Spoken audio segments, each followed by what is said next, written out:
ఏంటంటే చాలా మంది యాహ్! ఫ్యామిలీస్‌తో ఉన్నవాళ్ళు, పిల్లలతో ఉన్నవాళ్ళు యెస్ ఏంటంటే మేడం. యెస్. మంచి వెదర్ కావాలి, మంచి యాహ్! యాహ్! ఆక్సిజన్ కావాలి, యాహ్! Yes madam. మంచి ఫెసిలిటీస్ కావాలి, డన్. ఎటువంటి యెస్ మేడం. పొల్యూషన్ కూడా అనుకుంటారు యాహ్! కదా! So, yeah! అటువంటి వాళ్ళకైతే ఇది యాహ్! చాలా చాలా సూపర్బ్‌గా సూపర్‌గా ఉంటుంది. ఉంది మేడం. నాకైతే నిజంగా చాలా చాలా బా బాగుంది. నచ్చింది. చాలా బాగుంది మేడం.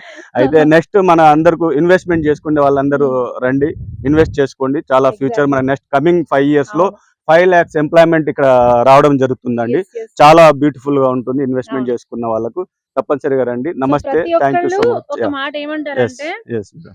భూమి మీద పెట్టింది ఎక్కడికి పోదు. Yes madam. Yes madam. మనకది ఎగ్జాక్ట్‌లీ. రిటర్న్స్ 10 టైమ్స్ ఉంటుందంటారు ఎప్పటికి 100%. గూడా. 100% సో, మేడం. భూమి మీద పెట్టిన వాళ్ళకి అవును ఎప్పుడు మేడం. కూడా అసలు అవును. అన్ని అవును. ఎటు చూసినా మనకి ప్రాఫిట్సే ఉంటాయి. ఎప్పుడు యెస్ కూడా మేడం. మనకి యెస్ నష్టం మేడం. అనేదే ఉండదు నిజంగా ఉండదు. అసలు. ఇప్పుడు యెస్. మనకు యెస్. ఆ రోజు మనం జూబ్లీహిల్స్, బంజారాస్‌లో హ్మ్. మనం చూసుకున్నప్పుడు అది దూరం అనుకున్నాం. ఫిల్మ్ అనుకున్నాం. నగర్, అవును. మణికొండ. ఈ రోజు అవును. చూసుకుంటే జహీరాబాద్ అనేది అవును. మనకు 100 కిలోమీటర్స్ అనేది దూరం అనిపియదండి. యాక్చువల్‌గా మనం 5, యాహ్! 10 ఇయర్స్ బ్యాక్ గూడా ఏమనుకున్నామంటే అబ్బో! మేడం. రేట్లు ఎక్కువున్నాయి. ఏం యెస్. కొంటాంలే, యెస్. ఏం యెస్. కొంటాంలే అనుకున్నాం. యెస్ కానీ మేడం. ఇప్పుడు యెస్. ఆఫ్టర్ 10 ఇయర్స్ ఏమైంది? ఇంకా అవును. అవును. ఎక్కువైంది.